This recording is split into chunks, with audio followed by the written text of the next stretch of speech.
Good afternoon and welcome back to Stories with Don. We're reading The Horse and His Boy from the Chronicles of Narnia by C.S. Lewis. Today we are on chapter 12. Where'd I get that from? Chapter 12, and it is entitled Shasta in Narnia. Was it all a dream? Wondered Shasta.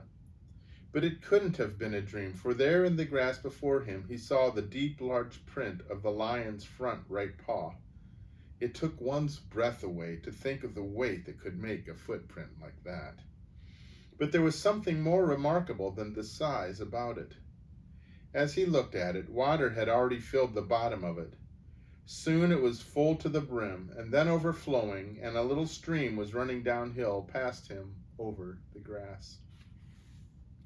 Shasta stooped and drank, a very long drink, and then dipped his face in and splashed his head.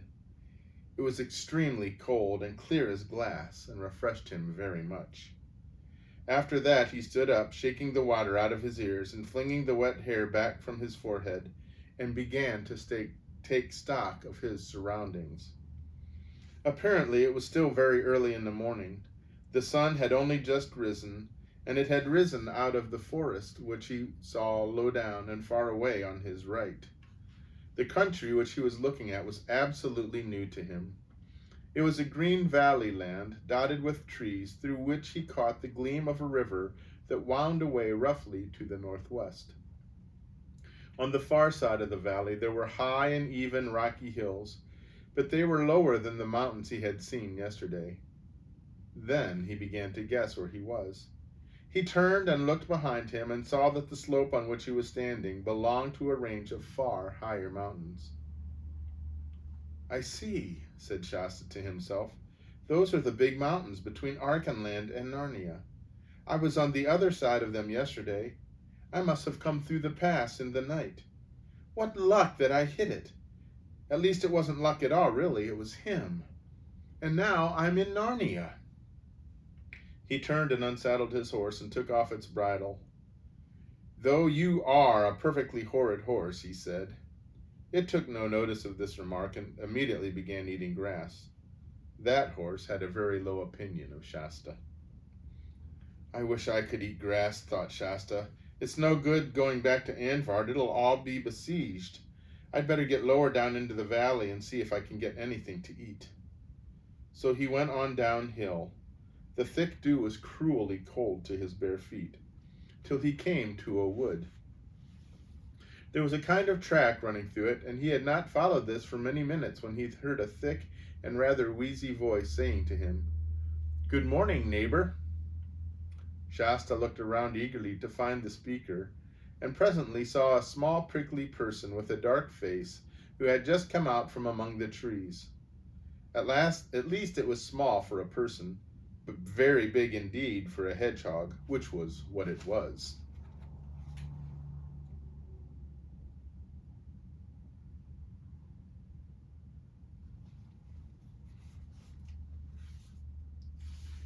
Good morning, said Shasta, but I'm not a neighbor. In fact, I'm a stranger in these parts. Ah? Said the hedgehog inquiringly. I've come over the mountains, from Archenland, you know. Ah, Archenland, said the hedgehog. That's a terrible long way. Never been there myself. And I think, perhaps, said Shasta, someone ought to be told that there's an army of savage Calormenes attacking Anvard at this very moment. You don't say so, answered the hedgehog. Well, think of that. And do they say that Calormene is hundreds and thousands of miles away, right at the world's end, across a great sea of sand? It's not nearly as far as you think, said Shasta. And ought something to be done about this attack on Anvard? Oughtn't your high king be told? Certainly, sure, something ought to be done about it, said the hedgehog. But you see, I'm just on my way to bed for a good day's sleep. Hello, neighbor. The last words were addressed to an immense biscuit-colored rabbit, whose head had just popped up from somewhere beside the path. The hedgehog immediately told the rabbit what it had just learned from Shasta. The rabbit agreed that this was very remarkable news, and that somebody ought to tell someone about it with a view of doing something. And so it went on.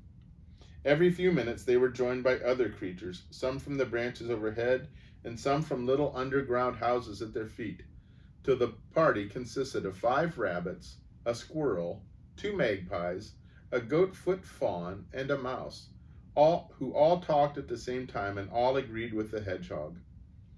For the truth was, in that golden age, when the witch and the winter had gone, and Peter the High King ruled at Cair Paravel, the smaller woodland people of Narnia were so safe and happy that they were getting a little careless.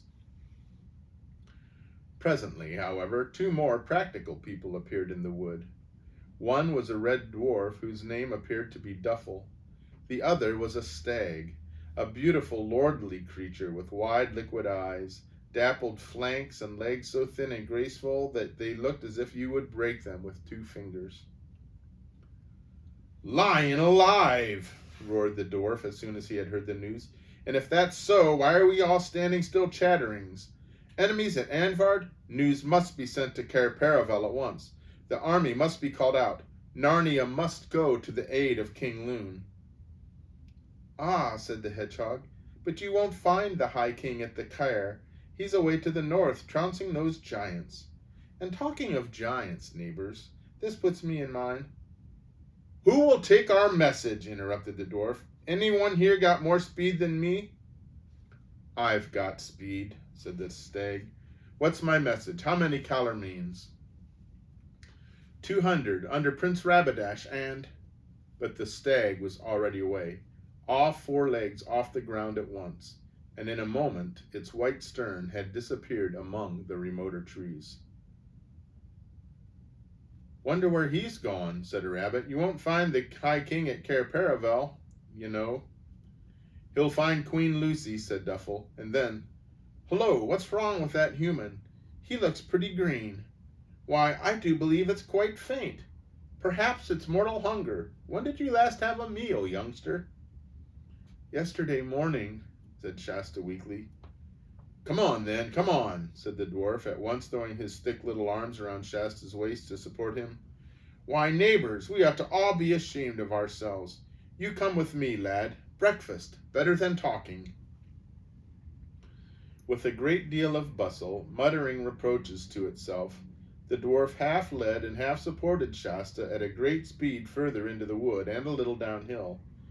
It was a longer walk than Shasta wanted at that moment, and his legs had begun to feel very shaky before they came out from the trees onto bare hillside.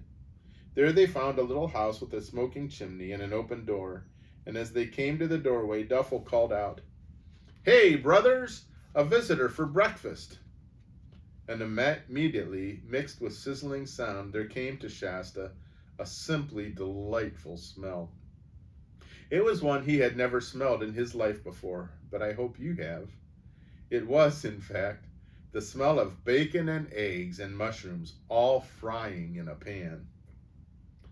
"Mind your head, lad," said Duffel a moment too late, for Shasta had already bashed his forehead against the low lintel on the door. "Now," continued the dwarf, "sit you down. The table's a bit low for you, but then the stool's low too. That's right. And here's some porridge, and here's a jug of cream, and here's a spoon." By the time Shasta had finished his porridge, the dwarf's 2 brothers, whose names were Rogan and Bricklethumb, were putting the dish of bacon and eggs and mushrooms, and the coffee pot, and the hot milk, and the toast on the table. It was all new and quite wonderful to Shasta, for calormene food is quite different. He didn't even know what the slices of brown stuff were, for he had never seen toast before. He didn't know what the yellow soft thing that they smeared on the toast was, because in calormene you nearly always got oil instead of butter. And the house itself was quite different from the dark, frowsty, fish-smelling hut of Arshish, and from the pillared and carpeted halls in the palaces of Tashbaan. The roof was very low, and everything was made of wood. And there was a cuckoo clock, and a red and white checked tablecloth, and a bowl of wild flowers, and little curtains on the thick-paned windows. It was also rather troublesome, having to use dwarf cups and plates and knives and forks. This meant that helpings were very small, but then there were a great many helpings, so that Shasta's plate or cup was being filled every moment, and every moment the dwarfs themselves were saying, "Butter, please," or "Another cup of coffee," or "I'd like a few more mushrooms," or "What about frying another egg or so?" And when at last they had all eaten as much as they possibly could, the three dwarfs drew lots for who would do the washing up, and Rogan was the unlucky one. Then Duffel and Bricklethumb took Shasta outside to a bench which ran against the cottage wall, and they all stretched out their legs and gave a great sigh of contentment, and the two dwarfs lit their pipes. The dew was off the grass now, and the sun was warm. Indeed, if there had not been a light breeze, it would have been too hot. "Now, stranger," said Duffel, "I'll show you the lie of the land. You can see nearly all South Narnia from here, and we're rather proud of the view. Right away on your left, beyond those near hills, you can just see the western mountains. And that round hill on your right is called the Hill of the Stone Table. Just beyond—" But at that moment he was interrupted by a snore from Shasta, who, what with his night's journey and his excellent breakfast, had gone fast asleep. The kindly dwarfs, as soon as they noticed this, began making signs to each other not to wake him, and indeed did so much whispering and nodding and getting up and tiptoeing away that they certainly would have waked him if he had been less tired. He slept pretty well nearly all day, but woke up in time for supper. The beds in that house were all too small for him, but they made him a fine bed of heather on the floor, and he never stirred or dreamed all night. Next morning they had just finished breakfast when they heard a shrill, excited sound from outside. "Trumpets!" said all the dwarfs as they and Shasta all came running out. The trumpets sounded again, a new noise to Shasta, not huge and solemn like the horns of Tashbaan, nor gay and merry like King Loon's hunting horn, but clear and sharp and valiant. The noise was coming from the woods to the east, and soon there was a noise of horse hoofs mixed with it. A moment later the head of the column came into sight. First came the Lord Peredan on a bay horse carrying the great banner of Narnia, a red lion on a green ground. Shasta knew him at once.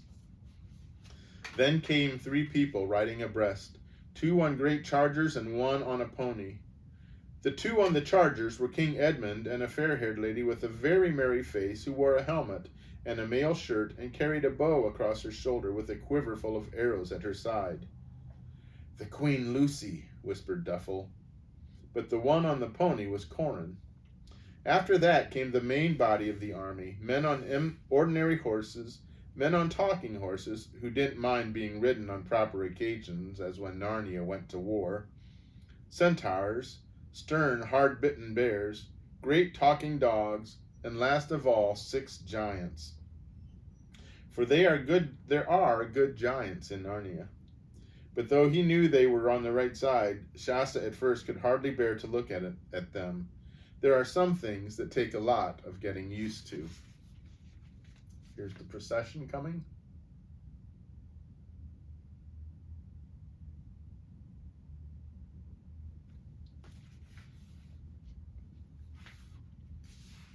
Just as the king and queen reached the cottage and the dwarfs began making low bows to them, King Edmund called out, "Now, friends, time for a halt and a morsel." And at once there was a great bustle of people dismounting, and haversacks being opened, and a conversation beginning, when Corin came running up to Shasta and seized both his hands and cried, "What? You here? So you got through all right? I am glad. Now we shall have some sport, and isn't it luck? We only got into the harbor at Cair yesterday morning, and the very first person we met was Chervy the stag with his news of an attack on Edford. Don't you think—" "Who is your highness's friend?" said King Edmund, who had just got off his horse. "Don't you see, sire?" said Corin. "It's my double, the boy you mistook me for at Tashbaan." "Why, so he is your double," exclaimed Queen Lucy, "as like as 2 twins. This is a marvelous thing." "Please, your majesty," said Shasta to King Edmund, "I was no traitor, really I wasn't, and I couldn't help hearing your plans, but I'd never have dreamed of telling them to your enemies." "I know now that you are no traitor, boy," said King Edmund, laying his hand on Shasta's head. "But if you would not be taken for one another time, try not to hear what's meant for other ears. But all's well." After that, there was so much bustle and talk and coming and going that Shasta for a few minutes lost sight of Corin and Edmund and Lucy. But Corin was the sort of boy whom one is sure to hear of pretty soon, and it wasn't long before Shasta heard King Edmund saying in a loud voice, "By the lion's mane, Prince, this is too much. Will your highness never be better? You are more than a heart-scald than our whole army together. I'd as lief have a regiment of hornets in my command as you." Shasta wormed his way through the crowd and there saw Edmund, looking very angry indeed, Corin looking a little ashamed of himself, and a strange dwarf sitting on the ground making faces. A couple of fawns had apparently just been helping it out of its armor. "If I had but my cordial with me," Queen Lucy was saying, "I could soon mend this. But the High King has strictly charged me not to carry it commonly to the wars, and to keep it only for great extremities." What had happened was this. As soon as Corin had spoken to Shasta, Corin's elbow had been plucked by a dwarf in the army called Thornbutt. "What is it, Thornbutt?" Corin had said. "Your Royal Highness," said Thornbutt, drawing him aside, "our march today will bring us through the pass and right to your royal father's castle. We may be in battle before night." "I know," said Corin. "Isn't it splendid?" "Splendid or not," said Thornbutt, "I have the strictest orders from King Edmund to see to it that your highness is not in the fight. You will be allowed to see it, and that's treat enough for your highness's little years." "Oh, what nonsense!" Corin burst out. "Of course I'm going to fight. Why, the Queen Lucy's going to be with the archers." "The Queen's Grace will do as she pleases," said Thornbutt, "but you are in my charge. Either I must have your solemn and princely word that you'll keep your pony beside mine, not half a neck ahead, till I give your highness leave to depart, or else, it is his majesty's word, we must go with our wrists tied together like two prisoners." "I'll knock you down if you try to bind me," said Corin. "I'd like to see your highness do it," said the dwarf. That was quite enough for a boy like Corin, and in a second he and the dwarf were at it hammer and tongs. It would have been an even match, for though Corin had longer arms and more height, the dwarf was older and tougher. But it was never fought out. That's the worst of fights on a rough hillside. For by very bad luck, Thornbutt trod on a loose stone, came flat down on his nose, and found when he tried to get up that he had sprained his ankle. A real excruciating sprain which would have kept him from walking or riding for at least a fortnight. "See what your highness has done," said King Edmund. "Deprived us of a proved warrior on the very edge of a battle." "I'll take his place, sire," said Corin. "Pshaw!" said Edmund. "No one doubts your courage, but a boy in battle is a danger only to his own side."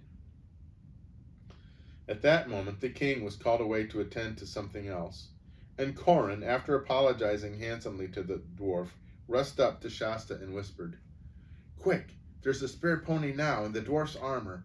Put it on before anyone notices." "What for?" said Shasta. "Why, so that you and I can fight in the battle, of course. Don't you want to?" "Oh, yes, of course," said Shasta. But he hadn't been thinking of doing so at all, and began to get a most uncomfortable, prickly feeling in his spine. "That's right," said Corin. "Over your head. Now the sword belt. But we must ride near the tail of the common and keep quiet as mice. Once the battle begins, everyone will be far too busy to notice us." "I don't know. That sounds like they're headed for some trouble. That Prince Corin, I don't trust him a whole lot. I think he's a handful." Anyway, I hope you're enjoying it. I hope you can get out and enjoy some of this fine weather we're having today. It looks like another beautiful one. I pray that you stay well, and may God bless you. Goodbye.